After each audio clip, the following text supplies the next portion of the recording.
வணக்கம். சத்தியமித்திரன் செய்திகள் வாசிப்பவர் லக்ஷ்மி ஹரி. தென்காசி மாவட்டம் விகே புதூரில் மெடிக்கல் ஷாப்பிற்கு சீல் வைத்ததால் பெரும் பரபரப்பு. தென்காசி மாவட்டம் வீரகேரளம்புதூர் வட்டம் வீரகேரளம்புதூர் ஊராட்சி பகுதியில் விகே புதூர் சுரண்டை மெயின் ரோடில் அஞ்சல் நிலைய கட்டிடத்தின் கீழ்ப்புறத்தில் பல ஆண்டுகளாக ரோஹிணி மெடிக்கல் ஷாப் என்ற மருந்து கடை இயங்கி வருகிறது. இந்த கடையை விகே புதூர் ஊராட்சி மன்ற தலைவரின் கணவர் பேச்சுமுத்து என்பவர் நடத்தி வருகிறார்.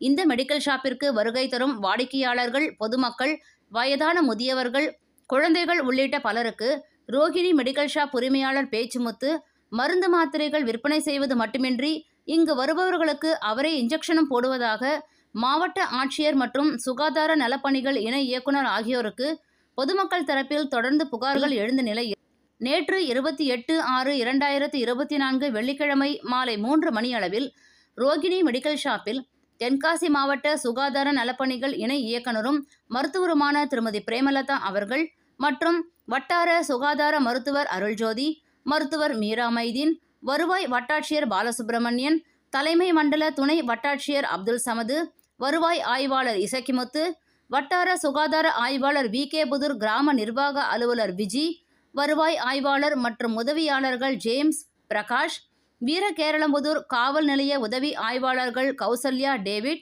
மற்றும் காவல் நிலைய போலீசார் பாதுகாப்பு பணியில் ஈடுபட்டனர். மேற்கண்ட விகே புதூர் ரோஹிணி மெடிக்கல் ஷாப்பில் ஆய்வுகள் மேற்கொண்ட போது கடை உரிமையாளர் பேச்சுமுத்து தலைமறைவான நிலையில் பொதுமக்கள் முன்னிலையிலும் கடை உரிமையாளர் பேச்சுமுத்துவின் உறவினர் முன்னிலையிலும் கடைக்குள் சுகாதார நலப்பணிகள் இணை இயக்குனர் தலைமையில் சுகாதாரத்துறையினர் சென்று ஆய்வு மேற்கொண்ட நிலையில் இன்ஜெக்ஷன் போட பயன்படுத்தும் மருந்து பொருட்கள், ஊசி, சிரஞ்ச் போன்ற பொருட்களை கைப்பற்றி பறிமுதல் செய்தனர். அதனைத் தொடர்ந்து மெடிக்கல் ஷாப்பிற்கு பூட்டு போட்டு கிராம நிர்வாக அலுவலர் விஜி சீல் வைத்தார். இதனால் விகே புதூர் மெயின் ரோடில் மெடிக்கல் ஷாப் அருகே அப்பகுதியை சேர்ந்த பொதுமக்கள் கூட்டமாக கூடியதால் பரபரப்பான சூழலும் சிறிது நேரம் கடும் போக்குவரத்து நெரிசலும் காணப்பட்டது.